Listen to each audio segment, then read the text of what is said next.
is our existing policy. You can see some handwritten edits there.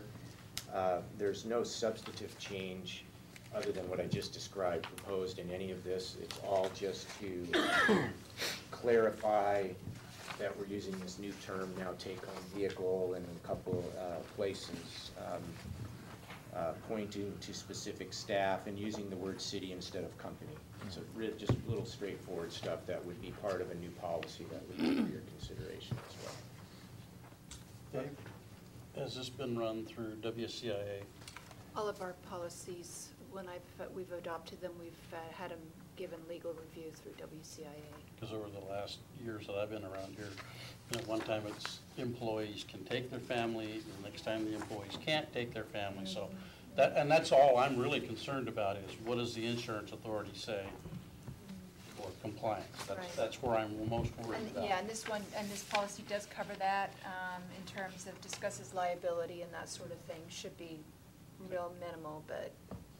They just reviewed our policies, isn't that correct? Well, they reviewed the whole policy packet in 2007 when they were adopted, and then there have been subsequent policies since then that I've run through WCIA. What did they audit just recently? Oh, it was just a complete audit of our personnel practices as well that included a variety of different things, right. Yeah. So I think they've had a good look at that. Yeah, they've looked at our entire updated policies too. But what's before you here really is some feedback for the mayor and myself as to whether or not it would be the pleasure of the council for us to bring forward an amendment to the policy to do this specific prohibition. These other items would just tag along as literally just cleanups. And encourage any feedback or comment that you have on this.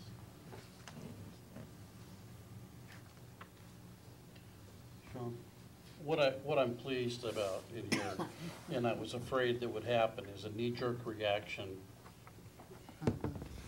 to Sean's situation. I don't want that to become a knee-jerk reaction. If we have an issue, then I think we need to address that specifically. But I am pleased to see that at this point in time, a employee can, within reason, take a family member if they need to. I have no problem with an elected official not being assigned a take-home vehicle. Well, I assume it was a surprise when you had.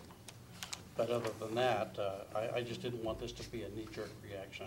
I'm pleased that it applies to all of us, but on the other hand, it's not well considered. It's not everybody else. All the employees aren't being hit by this.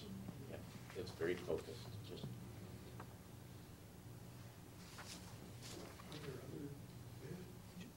are there other regulations that we have that would cover this situation?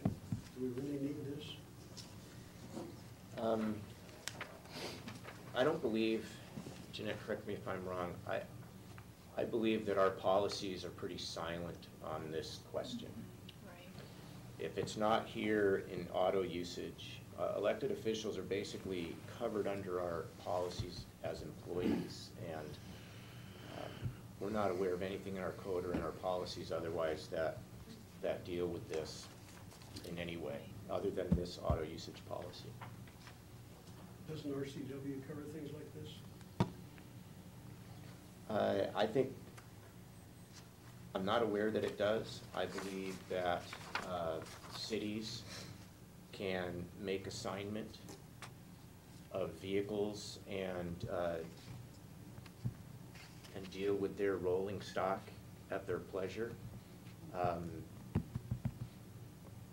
But they're to constrain it in an appropriate way under general notions of ethics and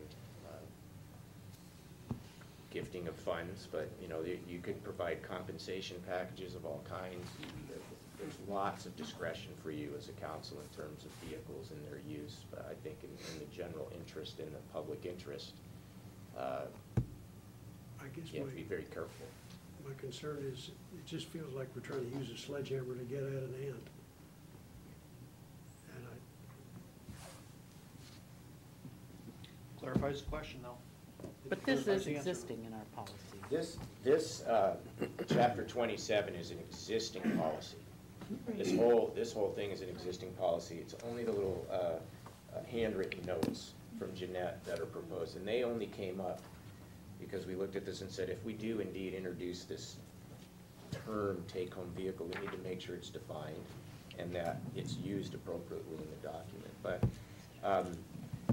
Councilman Shoemaker, to answer your question, it's not absolutely necessary for the city to do anything, in my opinion, anything at all with its auto usage policy right now, and the city could continue to function.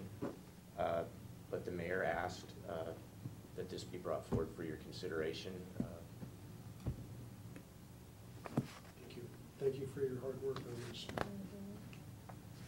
No, just as with regard to a current policy, I think it's important as a municipality that we do have a policy that clearly states and outlines usage of city-owned property. And I think it's essential that, you know, every employee or, well, every employee, staff member, whatever, understand what those guidelines are. So that's why I think this is probably a little longer And most of maybe that than we've we'd got like to in see, there. but I think it's really pretty important to have. Well, in the employee policy handbook, they've all signed You bet. that they understand all those rules, so that takes care of that piece of it.